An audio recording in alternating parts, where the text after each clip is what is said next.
শেখ হাসিনা সরকার ইজ্জতের সহিত আরোটা দেশটা চালাইতে পারত যদি একটু আগে কৌশল করে এই ছাত্রদের সাথে কোঠা আন্দোলনে। এরা তো বেশি কিছু চায় নাই, আপনি অল্প কিছু দিলেও পারতেন।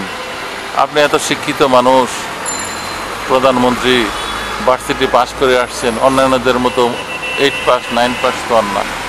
আপনি মা এত সুন্দর করে দেশটা চালাইতেছিলেন, আমরা গর্ব করতাম যে আমাদের মেট্রো রেল, আমরা মেট্রো রেল দিয়ে আসা যাওয়া করি, কি সুন্দর। মিরপুর থেকে উত্তরা থেকে উঠিয়ে গুলিস্তান যেয়ে নামি মনে হয় যে আকাশে প্লেন দিয়ে গেছি। এত সুন্দর আয়োজন, দেশটা এত সুন্দর করে সাজাইলেন।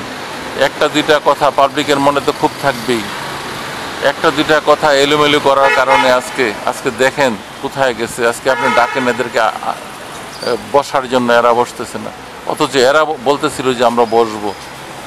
আপনি বসতে চান নাই, আপনার মন্ত্রীরা আপনাদেরকে সুপরামর্শ দেয় নাই।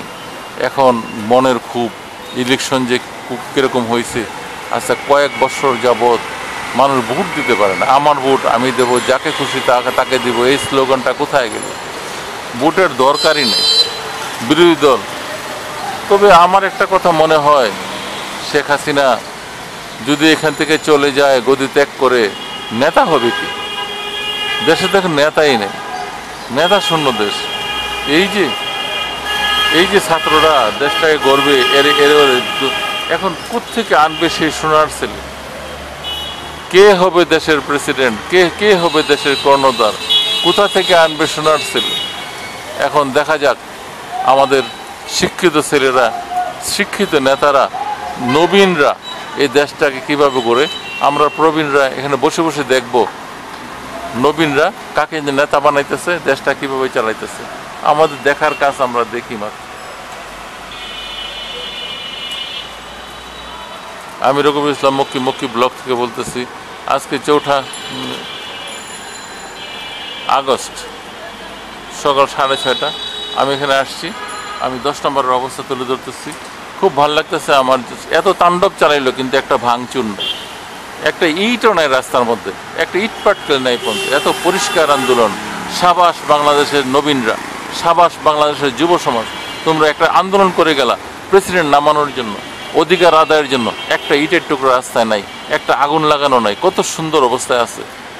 কিন্তু কিছুদিন আগে গত মাসে যে আন্দোলনটা হয়েছিল, জ্বালাও পুরাও করে, আমার মনে হয় না এই ছাত্রদল, এই ছাত্ররা, আন্দোলনের ছাত্ররা এগুলা করছে। কিন্তু হায়ওয়ানা ম্যাডাম শেখ হাসিনা মনে হয় আপনার এই লীগের মধ্যে, শেখ সাহেবের আওয়ামী লীগের মধ্যে পোকা ধরে গেছে। অনেক সুবিধাবাদী ঢুকে গেছে, হাইব্রিড নেতারা ঢুকে গেছে, যারা আপনাকে কলঙ্কিত করতেছে, আপনার বাপকে কলঙ্কিত করতেছে। এত সুন্দর, আমরা সবাই আওয়ামী লীগের সাপোর্টার, আওয়ামী লীগকে পছন্দ করি, কিন্তু আমাদের চাঁদাবাজ আওয়ামী লীগের নামধারী এলাকার মধ্যে সেটা আপনি খবর রাখেন না। অনেক আছে পাবলিকে। ছাত্রলীগ কি মানে? ছাত্রলীগ অফিস, রাস্তায় দোকানপাট এই সেই বন্ধ করে ছাত্রলীগ এ কি আরম্ভ হয়েছে? এ কি আর দেশে কোনো অফিসে যাওয়া যায় না? ঘুষ ছাড়া কেউ কোনো ফাইল নাড়াচাড়া করে। যেখানে যাবেন দেন। এ কি শুরু হয়েছে বলেন? এটা শেষ হওয়া উচিত।